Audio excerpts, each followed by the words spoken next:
it's Gummy Bear and welcome back to my channel. Today we're going to be talking about some differences that there are in Virtual Families 1, 2, and 3. So first of all, we're going to be talking about the characters. So the characters, as you can see, have come a long way from Virtual Families 1 to Virtual Families 3. There is a big difference of diversity of the look of the characters. In Virtual Families 2 as well, there is a lot of different looking characters, but there's still not very many different skin tones. So once you go into Virtual Families 3, there is finally a variety of different skin tones and things like that, but there is a lack of variety of body types and different faces and hair in Virtual Families 3. And now we're moving on to the stores. As you can see, the store in the first Virtual Families game was very simple, and the prices and things were pretty low actually. And you can see here like medicine, like $7. But yeah, there was also a sale on groceries every single day, and everything was all on one page, so it's pretty easy. And here in Virtual Families 2, this is probably my least favorite of the store layouts. Everything's just kind of like a list. I didn't really like it. As you can see, the medicine prices have changed and pretty much the price on everything. But in this game, there is a lot more variety of stuff. But I really don't like the layout of this store. I just think it's too just like plain or something. I don't really know how to explain it. It's like cluttered or something. I don't really like it. But yeah, this is the store in Virtual Families 2. I was not a big fan, but you know, it's not the worst, I guess. Maybe the worst of the Virtual Family stores, but not the worst thing in the world. Okay, and then the store in Virtual Families 3, as you could see, the medicine's super expensive. This is what I wanted to show you guys because of the price difference, but also the store is much more like categorized. As you can see, like the different categories within the categories, which I feel like it was like that in Virtual Families 2, but they just didn't do as good of a job, and that's why I said it seems just like cluttered and I don't like it. But as you can see, this is much easier to like navigate. And also I wanted to show you guys the clothes, but I think I forgot to show you the clothes in the other ones, so I don't know if that really even mattered. But yeah, I just think this store is a lot easier, but my favorite's still the first one. And now onto pets. So I don't have a pet to show you in Virtual Families 1, but there are only a few choices of pets. I think there's a cat, a dog, a turtle, and maybe like a spider. I can't really remember, but there's only a couple of choices, no color choices. You will get what you get, and you could keep the pet. I think it lives forever, but you can only get one pet in the first Virtual Families. In Virtual Families 2, there are a lot of pets. I don't think there is a limit on how many pets you can get, but I'm not sure. You also just buy a pet bowl for them and you tap it to feed them. This changes in Virtual Families 3, obviously, and as you can see, you get to unlock pets through different generations. So yeah, there are a lot of different pets you can get, and these pets live forever. And like I said, I don't know if there's a limit. Maybe there is, maybe there's not. Let me know in the comments. And then in Virtual Families 3, the game gets a lot more better with actually having the pets be realistic, where you can see what they're doing, their ages. They even have a details page, and you can see how old they are. You can name them, and the pets sadly don't live forever in Virtual Families 3, but it is a lot more realistic, and you get to have 2 pets at once, but you can have more if you pay real money for more pet bowls.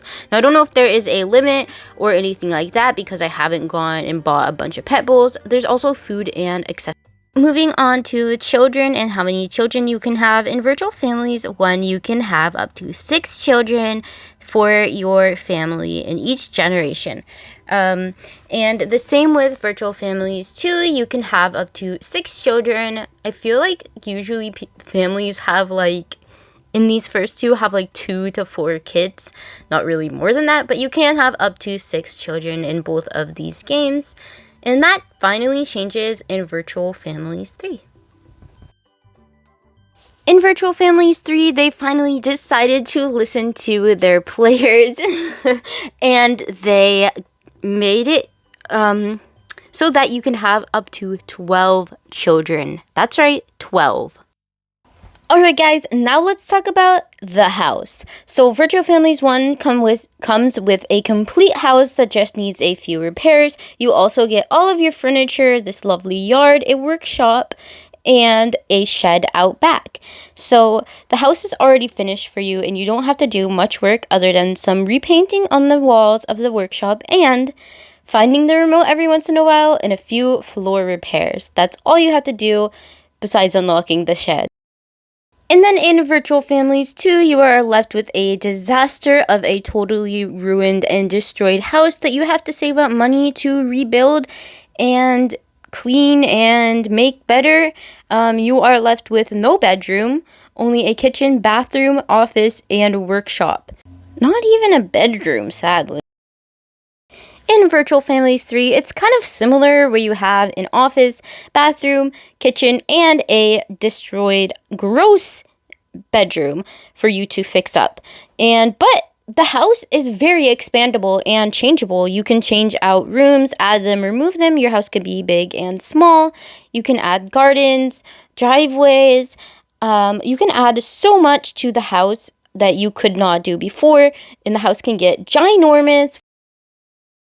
And now for some bonus tips and thoughts on this.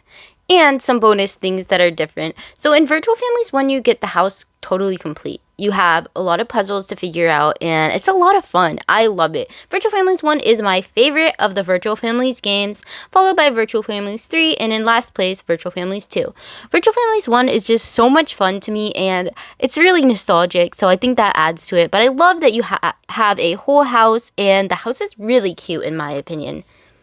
Virtual Families 2 is great if you love a challenge, but not too challenging because it is pretty easy to grow money in this game just by making your people work on their careers and watching ads. But there is a lot of rooms to fix up and things like that, so it is a bit of a challenge. If you want to challenge yourself, just take it easy on the game. If you want it to go quick, then make your people work a lot. So Virtual Families 2 is pretty flexible for most people. But I am still not a big fan of Virtual Families 2. I don't know what it is about it. I just didn't like the game very much. And then in Virtual Families 3, you're actually not trapped in the house all the time. As you can see, this driveway I've surrounded with flowers is actually a driveway. There gets a van thingy drives up, a family RV drives up, and you can take trips to different places at different times. Now, these are events, so they're not always there, but sometimes you get to leave the house. Not every generation, though, but at least it's better than constantly being stuck at home. Also, Virtual Families 3 is not yet finished, so they're still adding things to the game, improving it, and making changes, whereas in the other two games, they're already finished and they won't be changing or improving anything. Or if they do, it is very unlikely. So yeah, I just wanted to point that out because some people are like, it's so glitchy and things like that. Well, it's a new game and it's not finished. There's always going to be glitches, especially if you're playing something every single day. You're bound to find glitches in a game. So yeah, I just wanted to point out those things, and I just wanted to say, whatever your favorite Virtual Families game is or Last Day of Work game is, I'm happy to have you watching my channel. I love Last Day of Work, and I always have since I discovered their games as a child. I've been playing since Virtual Families 1 was new, so that is a long time. And their games have definitely improved and changed. I'm not the biggest fan of not just buying a full game and having little bits of money spent. I would rather buy a full game and get it all done. But that's okay because, you know, it's their choice. It's what they wanted to do. And it makes sense for a mobile game, to be honest with you, because most people, I think, would play Virtual Families mobile. And a lot of mobile games are this way. So anyways, I just wanted to say thank you so much for watching today's video. If you guys are a fan of Last Day of Work games or Virtual Families 3 Virtual Villagers, please consider subscribing to my channel and leave a thumbs up down below. Let me know what your favorite Virtual Families game is, and I will see you all in my next video. Thank you so much for supporting my channel and watching this video. Bye!